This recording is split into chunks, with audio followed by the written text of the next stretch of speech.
Jazz musician, so I just grabbed an old XLR cable that I've been meaning to repair for 15 years and just made an inverted V out of it. And I kept the XLR connectors, QSL.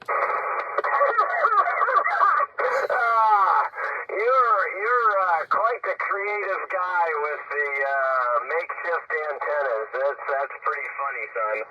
G'day mate, Simon, VA7BIX. Alrighty guys, we're down at the park, and if you're a musician like I am, or you know a musician, I'm sure you've got lots of these sitting in a box that it's just garbage. Either you haven't had the time to fix them or they're just sitting there gathering dust. And these are XLR cables, guys.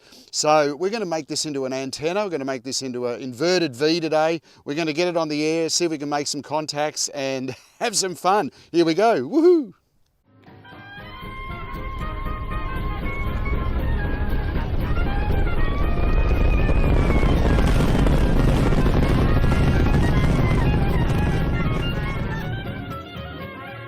Guys, all right, we're going to quickly show you the difference between the XLR to XLR and the XLR to quarter inch, also known as XLR to TRS. And the TRS is the acronym for tip, ring, sleeve. The main difference between this is unbalanced, and then this over here is an XLR female to male, and this is balanced. And they have two wires and a shield, so they're great. So the fact that they've got two wires means you can make them into a dipole. What's cool about it, you just plug it in there like that, and you get a nice, clear, clean sound with XLR. And the other thing about XLR, because you've got the two wires, you don't have to have the mic gain set as loud, which I find that with the unbalanced one, often you've got to drive them hotter, which can create problems within itself. So you just plug the XLR into the microphone. Check, check, check, check, check. There we go. This is Victor Alpha 7, Bravo India X-Ray, coming to you on a XLR balanced lead. We're going to do a little build on this. We're going to keep the connectors as is, the XLR connectors, and we're going to strip the wire back and we're going to make it into a dipole. So let's get on with it. I've already cut one, and let's have a look at that, and we'll be back shortly. All right guys, so we've got an old mic, we've got an old XLR cable here, and it's a balanced XLR to XLR, and I've written on this 10 years ago, check lead. And I just checked it before with the multimeter, and definitely one of them's not working. So what we're going to do, this is 15 feet long, and we're going to essentially just make a dipole out of this. All right, so what we're going to do, guys, I'm going to use this end here as that's going to go to my coax. So I'm going to just cut this quite short, and I'm actually going to put this on the terminal block, just because I've already got it hooked up. And then we're going to de-shield this, and we're going to run these two wires as a dipole. So here we go. We are too late now, we've cut. And then there are the three wires, and we should be good to go. All right, so what we're going to do here, guys, we're going to uncut this. And we're going to just basically peel these back. This is like a 5-minute antenna. There you go.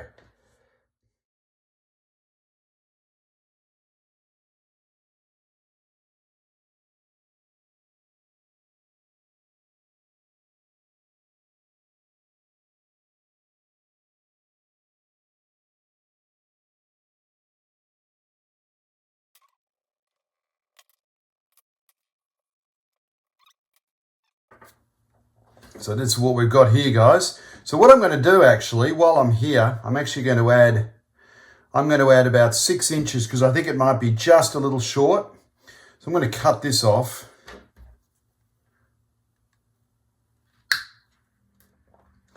And we're just going to solder a couple of pieces on the bottom here. And that will just give us a little extra length to work with that we can fold over at the end.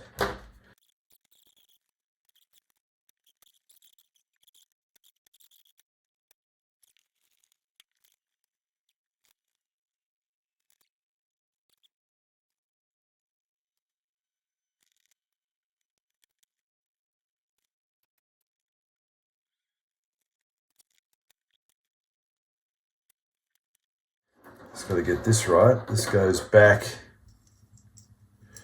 through here.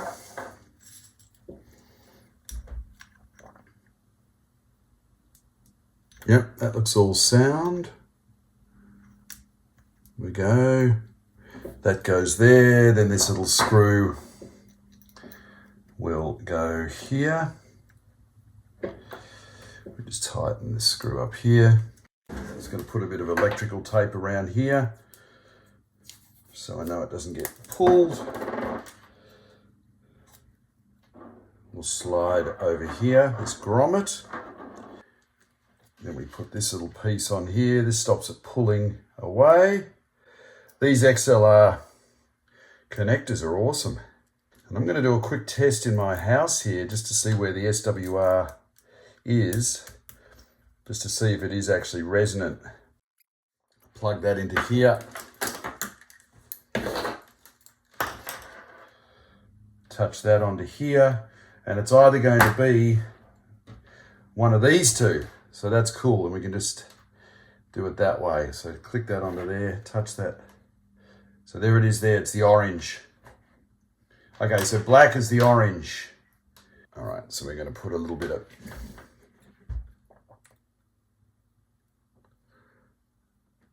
just to toughen it up a bit.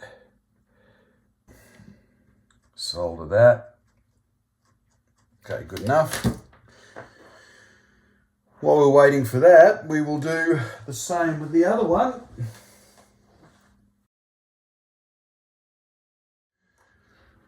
Alrighty, so we're going to get the good old faithful, and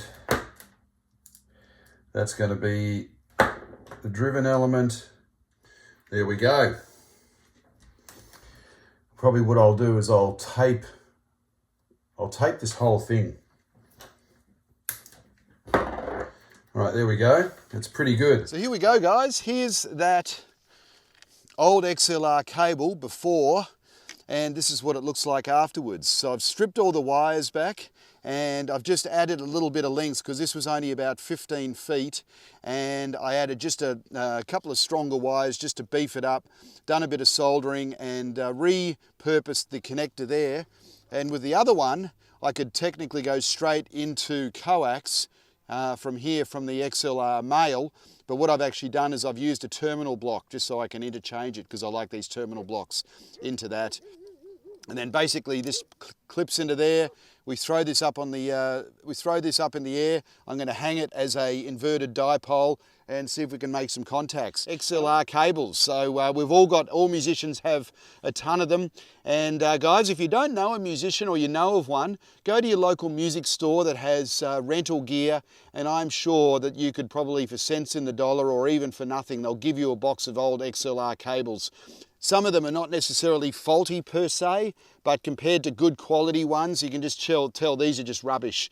And they're noisy on stage, they're susceptible to feedback, all of that sort of stuff. They have grounding issues, but they make a perfect antenna. And I'm surprised actually, guys, this is the proof is in the pudding here.